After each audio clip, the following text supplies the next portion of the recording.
Queridos, eu quero compartilhar com vocês Gênesis capítulo 19, queria que você entrasse comigo. O título da minha palavra é A Plenitude Está à Frente. Fala comigo, a plenitude está à frente. Aleluia.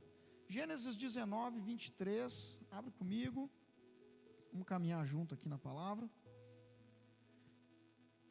Diz assim: saía o sol sobre a terra quando Ló entrou em Zoar. Então fez o Senhor chover enxofre e fogo da parte do Senhor sobre Sodoma e Gomorra, e subverteu aquelas cidades e toda a campina e todos os moradores da cidade e o que nascia na terra. E a mulher de Ló olhou para trás e converteu-se numa estátua de sal.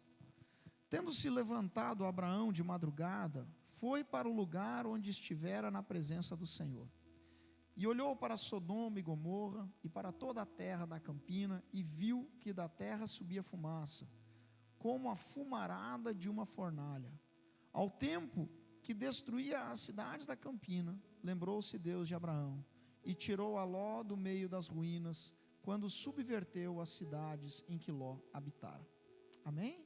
Vamos orar, curva sua cabeça, feche seus olhos. Senhor Deus, obrigado pela Tua palavra, porque a Tua palavra é a verdade absoluta na nossa vida. Te louvamos, Deus, em nome de Jesus, e consagramos ao Senhor os nossos dias. Esses últimos dias do ano, temos orado, jejuado e clamado, que possamos, como declaramos na canção, viver um tempo novo. Sabemos que esse tempo é o tempo da plenitude, e que através da Tua palavra possamos encontrar e viver esse tempo na sua abundância, em nome de Jesus. Amém? Glória a Deus. Então, esse texto relata a história que é conhecida, história de duas cidades chamadas Sodoma e Gomorra, né? A região onde essas cidades existiram, ela ainda existe, se sabe muito bem a localização dessas cidades. Essas cidades ficavam ao sul do Mar Morto, tá? Na região sul do Mar Morto, duas cidades na época muito prósperas, cidades numa região muito bonita, porque é uma região costeira do Mar Morto, tá? E aqui, esse breve relato que nós lemos de Gênesis 29, tá? Ele fala da saída de Ló e da sua família, Ló, a sua esposa e suas duas filhas, a saída de Sodoma e Gomorra para a região de Zoar, que era uma região não tão longe, mas uma região onde Deus envia Ló e sua família para salvá-los da destruição. E por que Deus decide destruir Sodoma e Gomorra? Por causa do pecado intenso que era cometido naquelas cidades, tá? Deus decide destruir. É interessante a gente entender que o pecado de Sodoma e Gomorra era tão intenso que não tinha lugar para Deus ali. As pessoas às vezes falam, eu já vi muita gente falando, nós estamos vivendo nos tempos de Sodoma e Gomorra. Não é verdade. Nós estamos vivendo em tempos muito difíceis, mas nós estamos vivendo debaixo da misericórdia de Deus. Amém, gente? Não é verdade? Ainda se encontra, pode ser o lugar mais idólatra, mais pagão, ainda se encontram pessoas que estão buscando a Deus. Não era o caso de Sodoma e Gomorra. Sodoma e Gomorra relata, a história relata que naquelas cidades não tinha espaço para Deus, que Deus envia 2 anjos para visitar Ló naquela cidade, e os anjos mal conseguiram entrar na cidade, né? Tiveram dificuldade de entrar e também de sair da cidade. Os moradores daquela cidade queriam violentar os anjos que apareceram como homens, né? A Bíblia fala 2 homens, né? Chegaram à casa de Ló. Mas é interessante que nessas 2 cidades que Deus decide destruir, porque o clamor do pecado subiu ao céu. Todo o pecado, assim como Jesus exala um perfume, um aroma de Cristo, já ouviu essa expressão? O aroma de Cristo. O pecado exala um odor, e esse odor ele chega ao céu, e a Bíblia usa uma expressão que Deus veio ver o pecado, né? De tão intenso que era aquilo, é uma expressão, tá? De tão intenso que era aquilo, de tão forte, Deus fala, eu vou acabar com isso para que isso não se espalhe. E aí entra Abraão, que era tio de Ló. E Abraão, Deus fala para Abraão, porque Abraão tinha comunhão profunda com Deus. Deus fala para Abraão: eu vou destruir Sodoma e Gomorra, a cidade onde teu sobrinho habita, onde ele mora. E Abraão começa a interceder para que Deus não destrua aquela cidade, para que Deus salve 50, 40, 30, 20, 10 pessoas. E ele consegue para que Deus salve Ló e a sua família. Olha para o teu irmão aí do lado e fala para ele assim: a tua oração, diga, a tua intercessão nesses 100 dias está salvando a vida de alguém. Amém? Você crê nisso? Por isso é importante, entre junto, vamos orar, vamos clamar, vamos jejuar, vamos buscar a Deus, né? E a intercessão do tio salva o sobrinho, a intercessão de Abraão salva Ló. Pela intercessão, na verdade, né, de Abraão, Deus salva Ló e a sua família. Então esse texto, ele se refere à saída de Ló. Então eu já comecei no versículo 23, diz assim: saía o sol sobre a terra quando Ló entrou em Zoar. Ou seja, antes do amanhecer, Ló e a sua esposa, guiado pelos anjos, e as suas 2 filhas saem da cidade. E a Bíblia diz no versículo 24: então fez o Senhor chover enxofre e fogo, né, da parte do Senhor sobre Sodoma e Gomorra, tá? Mas esse texto, ele faz uma ênfase, ele vai relatando a destruição de Sodoma e Gomorra, e no versículo 26, ele faz uma parada nesse relato, e ele diz assim: e a mulher de Ló olhou para trás, e converteu-se numa estátua de sal. Eu não tenho dúvida de que a mulher de Ló converteu numa estátua de sal. Eu já ouvi muitas pessoas falando: não, isso é uma analogia, isso é uma comparação. Não, aqui, esse texto de Gênesis não está falando de analogias, é um texto histórico, ele está relatando fatos.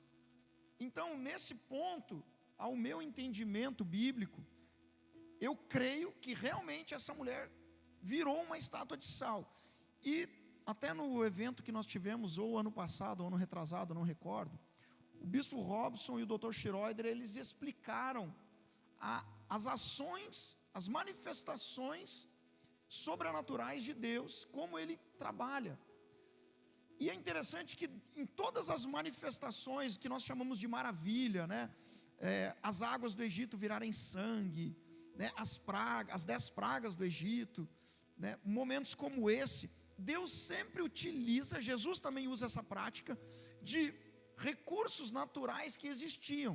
Lembra que Jesus faz barro com a saliva dele, com a terra, e cura um cego? Você lembra disso? Ou seja, Deus usa a sua própria criação em favor dos seus milagres, amém? Das suas maravilhas. E é interessante que algumas curiosidades, né? Sodoma e Gomorra são regiões que ficam ao sul do Mar Morto. Não sei se você sabe, mas o Mar Morto, ele tem esse nome porque existe nele uma concentração muito grande de sal, porque ele está abaixo do nível do mar. Então os rios, as águas, elas desaguam nele, e a concentração de sal é muito alta no Mar Morto. E ele tem esse nome porque não existe vida no Mar Morto, não tem peixe no Mar Morto, por causa da concentração de sal. E toda a região ao redor do Mar Morto, né, uma região costeira onde se encontrava Sodoma e Gomorra, é muito comum se encontrar cavernas revestidas de sal, criadas com sal, esculturas, como se fossem esculturas, né, mas vamos dizer, montanhas de sal, que é identificado não como sal, mas como eles chamam de sal gema. Talvez você já tenha ouvido falar. É como se fosse uma pasta de sal. Como que isso acontece? Muito parecido com o que nós temos aqui no sul. As nossas praias têm muito vento, né, gente? E o que acontece? Num dia a duna está aqui, no outro dia você chega lá, a duna já está do outro lado, não é assim? Por causa do vento que nós temos. E isso acontece também em todas as regiões onde tem costa, né? Muito vento. E esse vento, ele vai soprando sobre o mar, e essas partículas de sal, elas vão se alojando na terra. Então, é muito provável que Deus tenha utilizado desse recurso para converter essa mulher numa estátua de sal. É só uma curiosidade aqui para ilustrar um pouco, tá? Então, são formações formadas assim pelo vento, existem até hoje lá. Hoje com a internet fica fácil de pesquisar, você pode pesquisar, o dia que você for lá visitar, você vai ver que eu estou te falando é verdade, amém? Amém? Quem quer ir visitar um dia lá, glória a Deus, né? Tá? Então eu creio que provavelmente Deus utilizou, mas não é sobre isso que eu quero falar. O que eu quero falar com você é que a plenitude ela está à frente. Então, o versículo 17, a gente leu a partir do 23.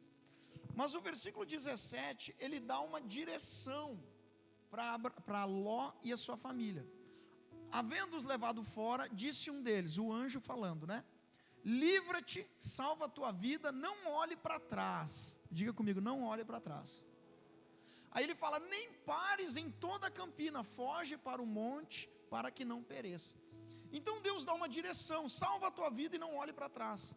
Essa expressão, não olhe para trás, que está aqui, e que você encontra também no versículo 26, que nós lemos, e a mulher de Ló olhou para trás, tá? Significa no original, no hebraico, demorou-se.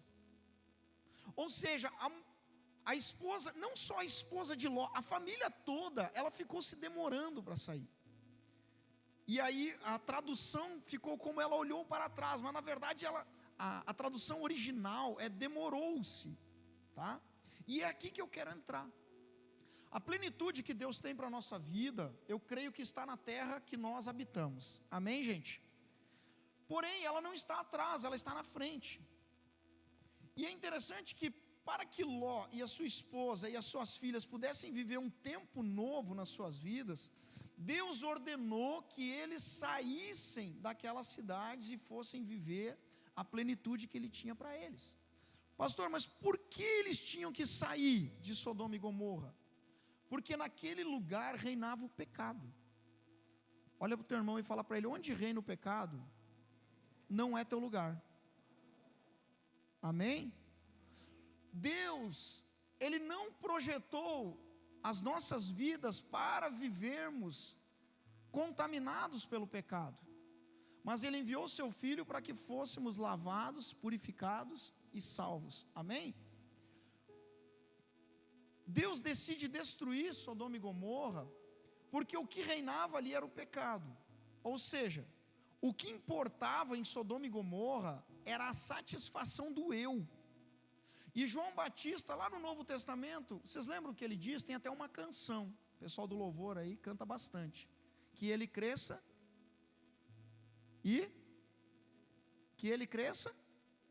que eu diminua. Em Sodoma e Gomorra era o contrário, em Sodoma e Gomorra era que eu cresça e que os outros diminuam. Em Sodoma e Gomorra não se tinha uma preocupação com a adoração a Deus, com buscar santidade, com buscar o que é reto, não. Qual era a preocupação em Sodoma e Gomorra? Era a satisfação do eu. Era, eu quero ter prazer, eu quero me sentir bem, eu quero ter uma vida confortável, eu quero ter, não importa o outro. Eu quero ser beneficiado, é o eu. E sempre que o eu começa a reinar nas nossas vidas, o pecado tomou o controle. Amém? Quem reina nas nossas vidas é o Espírito Santo, que Ele cresça e que eu diminua. Então, Deus fala para Ló, através dos anjos, Deus envia 2 anjos lá e diz, ó, tirem Ló e a sua família dali, porque aquela terra era terra de pecado. Quero te dar um ponto, o primeiro ponto dessa minha pregação hoje é o seguinte: a terra da tua plenitude está na direção contrária da terra do pecado, amém? Não saia da terra onde você encontra a presença de Deus, saia da terra que te afasta da presença de Deus. Você precisa estar caminhando em direção à presença do Senhor, porque é na presença do Senhor que eu encontro a plenitude. Porque os anjos insistiram tanto para que Ló e a sua esposa e suas filhas saíssem? Porque naquela terra Deus não tinha espaço, Deus não habitava ali.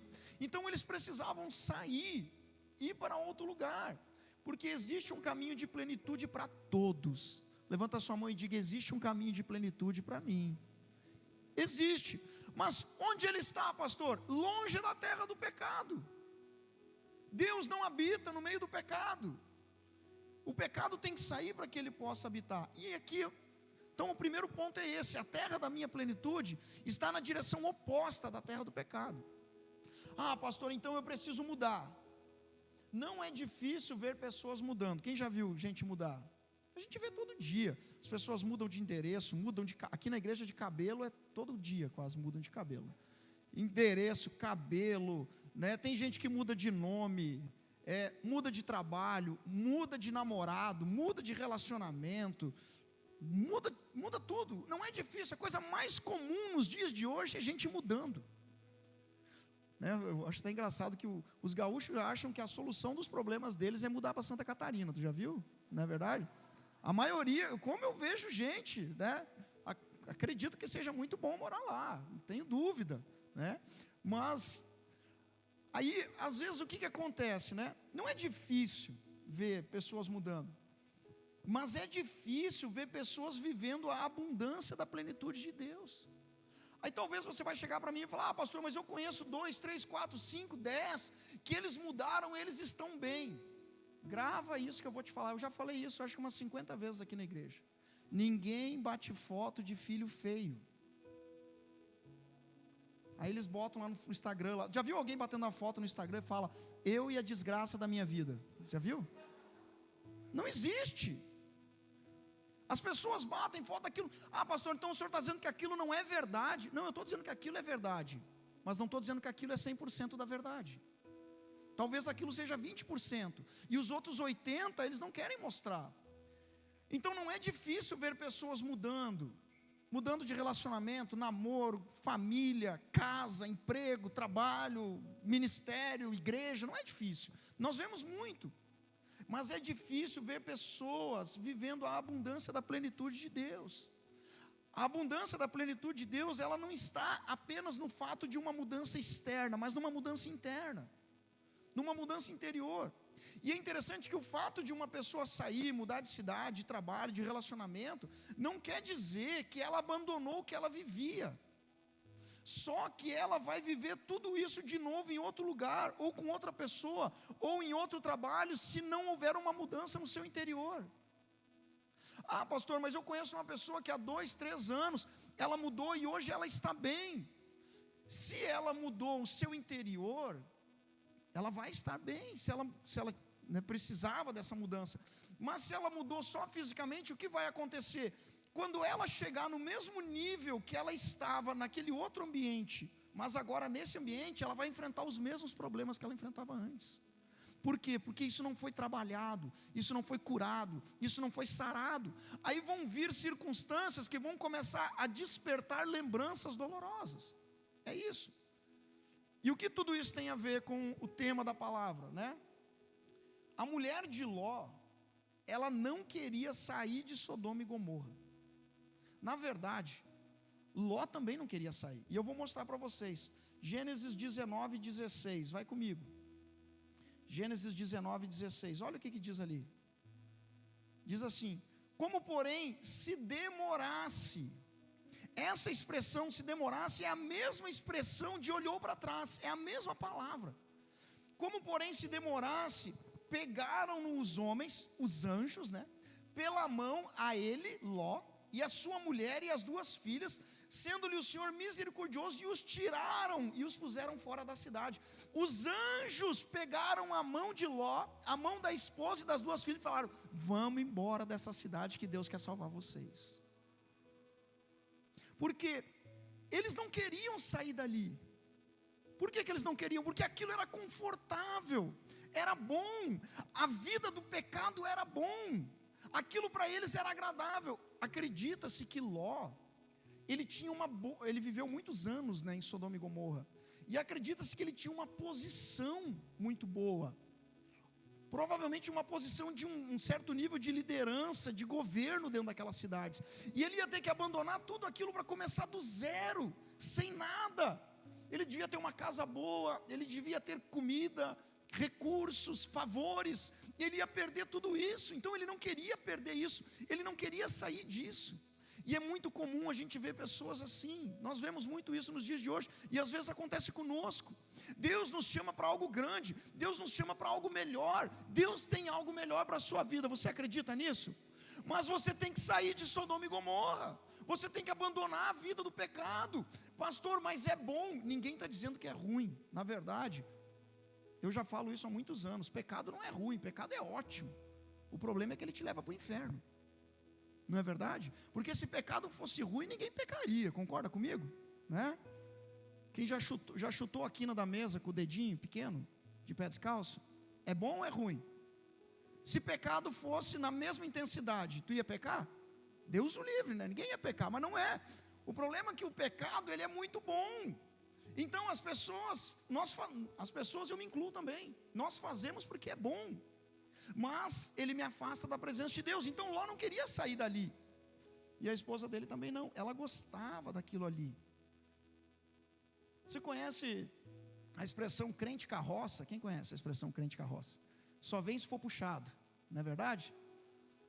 A esposa de Ló era o crente carroça, né? Ela não queria sair dali, mas ela foi arrastada, ela foi puxada. Sabe que Deus, eu creio que eu creio que a esposa de Ló, ela gostava mais daquela cidade do que Ló. Por quê? Porque Ló era sobrinho de Abraão, e Abraão é o pai da fé. Amém, gente? Ló conviveu com Abraão muito tempo. Ele só se afastou do tio dele porque começou a dar conflito entre os funcionários dele com os funcionários do tio. E aí Abraão falou: se tu for para a direita, eu vou para a esquerda, se tu for para a esquerda, eu vou para a direita. Então Ló sabia o que era uma vida com Deus, sabia o que era uma vida de intimidade com Deus. Quando os anjos aparecem, automaticamente Ló entende: olha, Deus quer me salvar. Mas acredita-se que a mulher de Ló não, que a mulher de Ló, ela não teve todas essas experiências, ela não tinha vivido isso. Tem algumas linhas de pensamento, de estudo, que dizem que a mulher de Ló era natural de Sodoma e Gomorra. Então para ela era mais difícil ainda se desligar, né? E o que eu quero te trazer, então, o primeiro ponto é que a terra de plenitude, ela está na direção contrária da terra do pecado, amém? O segundo ponto que eu quero te dar: Deus, ele não transformou a mulher de Ló em uma estátua apenas. Eu creio que Deus simplesmente trouxe para fora o que a mulher de Ló já era dentro dela. A mulher de Ló, ela já era uma estátua a vida toda. O que é uma estátua? Alguém que não quer mudar, alguém que vai passar sempre da mesma forma e da mesma maneira. Existem pessoas que sofrem, que estão incomodadas, que têm oportunidades de mudar tudo, de ter uma vida com Deus, de serem salvas, curadas, libertas, mas não querem. Elas já são uma estátua, só que elas ainda estão se movimentando, mas no seu interior elas já são uma estátua. Uma estátua é alguém que não quer mudar. Você conhece alguém que não quer mudar? Não é você, né? Mas existem pessoas que não querem mudar. E o segundo ponto é esse: sabe qual é o nosso maior erro? O nosso maior erro é que nós queremos mudar pessoas que não estão dispostas a uma mudança. E eu quero te dar uma frase, não é muito motivadora, não é muito bonita, mas é a verdade. Tem gente que não vai mudar. Vai melhorar, mas não vai mudar. Pastor, ela não vai mudar porque ela não pode mudar, porque ela está fadada a essa vida. Não, ela não vai mudar porque ela não quer mudar. Eu creio, eu tenho falado muito isso. Quando você tem um doente e um médico, quem é o mais interessado na cura? O doente ou o médico? O doente. Mas às vezes é o médico. Às vezes nós queremos que a pessoa mude mais do que ela quer, do que ela está disposta. E aí o que acontece? Nós nos frustramos. Por quê? Porque eu investi minha energia, minha força, eu orei 100 dias, 200 dias, 300 dias, 1000 dias. Eu fiz 500 dias de jejum, eu ofertei, eu dizimei, eu fiz pedido de oração e a pessoa não mudou. Deus não me ama. Não, querido, Deus te ama. A questão é que essa pessoa não quer mudar. Amém ou não? É isso. Gente, diga comigo, 2 anjos arrastaram a família de Ló para fora de Sodoma e Gomorra. Você quer sinal maior do que esse? Tem gente que pede sinal, né? Já viu? Deus, se chover 17 pedras em cima da minha casa, né? Senhor, se passar um carro branco, um vermelho, um verde, um amarelo, nessa sequência eu vou. Já viu que tem gente que é assim? Tem ou não tem gente que é assim? Tem gente que é assim. A mulher de Ló foi arrastada por 2 anjos, e ela não quis. Ela não quis. O que Deus fez? Eu imagino Deus pensando, Deus falando para Ló: Ló, eu vou te mostrar com quem tu casou. Tu casou com uma estátua. Tá aí, ó. Essa aí é a tua mulher. Você casou com uma estátua, uma pessoa que não quer mudar. É interessante. Ah, pastor, mas isso não é bíblico. Claro que é bíblico. Eu te desafio a você encontrar na Bíblia uma passagem onde Jesus implorou para alguém mudar, sendo que essa pessoa não queria mudar. Não existe. Quando o jovem rico chegou para Jesus, e Jesus falou: muito bem, agora só te falta vender todos os teus bens, dar aos pobres e me seguir. O que o jovem rico fez? Foi embora. E Jesus? Jesus saiu correndo desesperado atrás dele, abraçou ele, colocou a mão na cabeça dele, expulsou os demônios. Não. Se Jesus fosse gaúcho, estivesse tomando chimarrão, ele tinha enchido mais uma cuia. Então tá, querido, tchau. Continuar aqui tomando meu chimarrão. Não é verdade?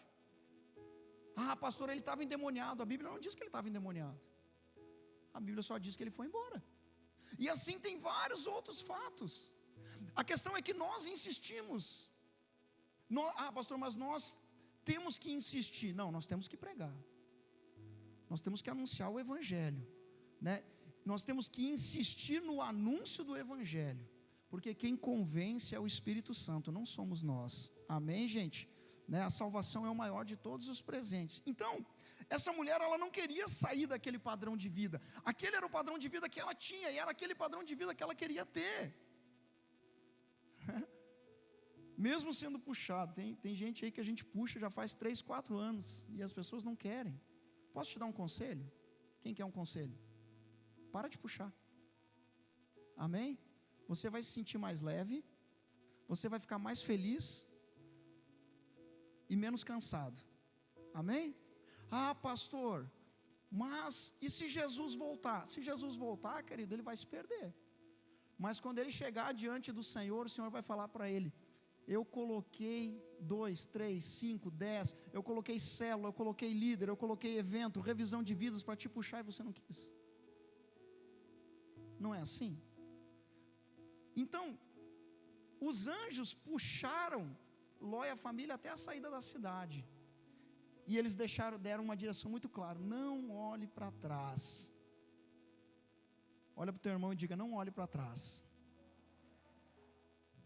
Todas as vezes que nós olhamos para trás, nós estamos demorando em abandonar a vida do pecado. A vida do pecado, eu digo, a vida sem Jesus. Porque muitas vezes quando a gente fala na igreja a vida do pecado, aí a pessoa está pensando com ela: eu nunca usei droga, eu nunca roubei, eu nunca matei, eu nunca fiz isso, nunca fiz aquilo. Não. Vida de pecado é toda a vida que eu vivi sem Jesus, porque o fato de não reconhecê-lo como Senhor já é pecado. Então, todas as vezes que eu olho para trás e eu me demoro, né, assistindo, contemplando, e tem pessoas que fazem muito isso. Elas olham para trás e elas começam a contar do que elas fizeram, por onde elas andaram, as coisas que elas faziam, o nome, o status que elas tinham, e aquilo chega a encher seu coração. Ei, presta atenção, cuidado, você está se demorando. A cada vez que eu faço isso, eu estou me aproximando do passado, sendo que a plenitude está no futuro. Amém? Eu quero te dar uma frase que é importante: quem gasta muito tempo contemplando a terra do pecado, não gasta 1 segundo contemplando a terra da plenitude, porque ela gasta a sua fé e a sua energia lembrando como era bom. E é interessante a gente entender que nós não vamos esquecer. Conversão não é amnésia, amém, gente? Conversão é decisão. Eu vou lembrar sempre da minha vida sem Jesus, mas passado bom é passado que te projeta para o futuro, e não passado que te prende e te amarra. A vida da esposa de Ló em Sodoma e Gomorra prendeu e amarrou ela àquela posição. E ela não conseguiu sair daquilo, e ela não conseguiu viver aquilo. Ah, pastor, mas Ló conseguiu sair. Mas o que ele vivia em Sodoma e Gomorra, ele viveu em Zoar depois. Por quê? Porque Ló, aqui nós temos dois exemplos. A esposa de Ló, a mulher que não queria, a pessoa que não queria abandonar aquele padrão de vida. Ló, a pessoa que queria a vida de plenitude, mas não queria mudar os padrões do seu coração. E quando ela chega na outra terra, quando ela chega na terra de Zoar, quando Ló chega na terra de Zoar, ele vive atitudes iguais às de pecado que existiam em Sodoma e Gomorra. Se você quiser, você continua lendo a história, você vai descobrir, tá? Mas eu não vou entrar porque não dá tempo. Eu fiz uma pequena analogia que eu achei interessante. Eu te expliquei, não de uma forma bíblica, mas de uma forma coerente, que eu acredito e que muitos acreditam, de o porquê Deus transforma a esposa de Ló numa estátua de sal. Uma estátua você entendeu, né? Diga comigo assim, ela sempre foi uma estátua. Diga, Deus só trouxe para fora o que estava no coração dela, né? Foi só isso, tá? Ela sempre foi uma estátua, sempre foi aquilo ali, ela não queria mudar. Mas por que uma estátua de sal? Ah, porque os pastores explicou, porque tinha bastante sal lá, mas também tinha pedra, né, gente? Podia ter sido uma estátua de pedra. Por que sal? E pensando um pouco, na semana passada, quando eu estava orando, Deus falou isso comigo, e eu achei interessante, tá? Não sei se você sabe, mas o sal, quem gosta de sal? Quem gosta de comida salgada aí? Quem gosta? Tem uns que gostam, né? O sal, ele é conhecido aí, por quem entende do assunto, como o assassino silencioso. Já ouviu falar sobre isso? Né? O assassino silencioso. E tem gente que gosta de um sal, né? Pega aquele prato de batata frita e começa, não para nunca de botar sal em cima daquele negócio, né? O que é bom para a saúde é sabe aquele pacotinho pequenininho de sal, aquele quadradinho bem pequenininho assim? Aquilo ali é o máximo que você pode comer de sal num dia. Você não pode comer mais que aquilo ali, já está te matando, tá? E ele é considerado o assassino silencioso, por quê? Porque ele ataca a pressão sanguínea, né? Ele altera drasticamente a pressão sanguínea, retenção de líquidos, tem muita gente que sofre disso, problema nos rins. Ele é responsável, em mais de 80% dos casos, por enfraquecimento dos ossos, osteoporose, e por aí vai. Essa parte eu dei uma pesquisada para saber, tá, gente? Não é muito minha área, tá? Mas, né, peguei uma fonte confiável, tá bom? Para trazer para vocês aqui. Então, o sal, ele é um assassino silencioso. O que isso tem a ver com o assunto? Que da mesma maneira que eu vou comendo sal em quantidade, e aquilo vai me matando sem eu perceber, porque a gente não percebe que a gente está morrendo, né? A gente está morrendo devagarinho, mas a gente não percebe, aquilo vai matando devagar, vai nos contaminando. Essa é a expressão. O sal, ele vai te envenenando devagarinho, o sódio, né? Da mesma forma que o sal vai nos envenenando, vai nos matando, ficar contemplando o passado e gerando uma expectativa, um sentimento nostálgico daquilo que eu vivi, também vai me contaminando e me destruindo. Deus não nos chama para ficar olhando para trás. Deus sempre nos chama para olhar para frente. Deus não nos chama para olhar para baixo. Deus nos chama para olhar para cima. Deus nos diz para olhar para a cruz. Quando o povo estava no deserto sendo picado pelas serpentes, Moisés faz uma serpente de bronze, e Deus fala, todo que olhar para a serpente que está no alto será curado. Então a projeção sempre é para frente e para cima, nunca para baixo e para trás. Amém? Nós temos que viver isso. Eu quero viver um tempo de plenitude. Gaste a sua fé, gaste a sua energia, gaste a sua vida contemplando a eternidade, não contemplando o passado. Passado bom é passado que te projeta para o futuro. Amém? Isso é passado bom. Passado ruim é o que me trava, é o que me prende, é o que me paralisa. E nós temos muito isso. Nós vivemos muito isso nos nossos dias, porque quem gasta muito tempo contemplando a terra do pecado, não gasta um segundo contemplando a terra da plenitude. Em nome de Jesus, ninguém vai precisar te puxar. O comando de Deus, aqui foi um comando. O anjo para e diz para ele, né? Havendo levado para fora, disse um deles, um dos anjos, versículo 17: livra-te e salva a tua vida, não olhe para trás. Olha para o teu irmão e diga para ele: não demore contemplando o passado. Ah, pastor, mas às vezes eu lembro, é legal, é bom, as coisas que eu fazia e tal, claro. Tanto que Deus não apaga isso. Por que Ele não apaga isso da nossa mente? Porque tem um objetivo, tem um propósito. Eu olho para aquilo que eu vivi, que eu era, que eu fui, sem Jesus, e eu falo: obrigado, Deus, porque o Senhor me encontrou. Às vezes a gente vê fotos antigas, né, vídeos, coisas antigas, a gente fala: meu Deus, Deus mudou minha vida mesmo, né? Esse é um passado bom, Ele está te projetando para algo novo. Mas tem pessoas que vivem aquilo, que paralisam aquilo, que estão como a mulher de Ló, uma estátua de sal. Queria que vocês colocassem de pé em nome de Jesus. Feche seus olhos. Você que está em casa também, feche seus olhos agora. Coloca a mão no teu coração e diga comigo assim: eu não sou uma estátua de sal. Diga: eu não estou preso ao meu passado. Pelo contrário, eu quero contemplar a eternidade, em nome de Jesus. Comece a falar com Deus, comece a orar.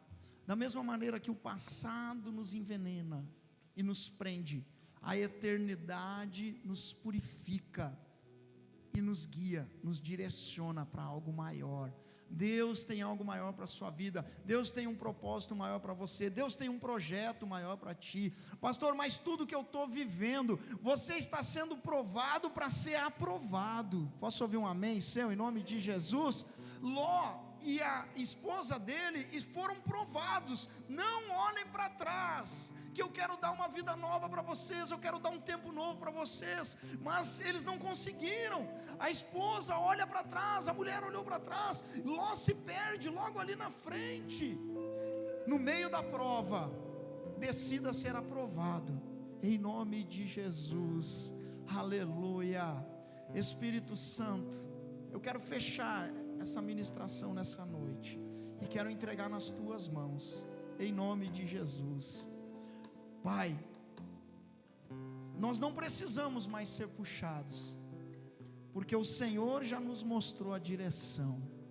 O passado ficou lá atrás, muitas coisas foram ruins, muitas talvez boas, mas a minha vida não está mais naquilo que eu vivi, mas aquilo é uma mola que me projeta para o futuro, em nome de Jesus, que me leva à frente, que me leva a novas conquistas, em nome de Jesus. Faça uma aliança com Deus agora, tome uma decisão e fale com o Espírito Santo. Diga para Ele: eu vou olhar para a eternidade, eu vou olhar para frente e para cima, eu vou olhar para aquilo que Deus tem para mim no futuro, lá na frente, em nome de Jesus. Comece a olhar para as suas conquistas, comece a olhar para a sua salvação, para a salvação da sua casa, comece a olhar para as bênçãos financeiras, profissionais, para os relacionamentos debaixo da presença de Deus, para os discípulos, para as novas alianças. Comece a olhar para isso, comece a projetar isso na tua vida. Deus tem algo maior, Deus tem algo novo, em nome de Jesus, porque todos os dias Ele se renova, e a palavra dEle na nossa vida, em nome de Jesus. Aleluia.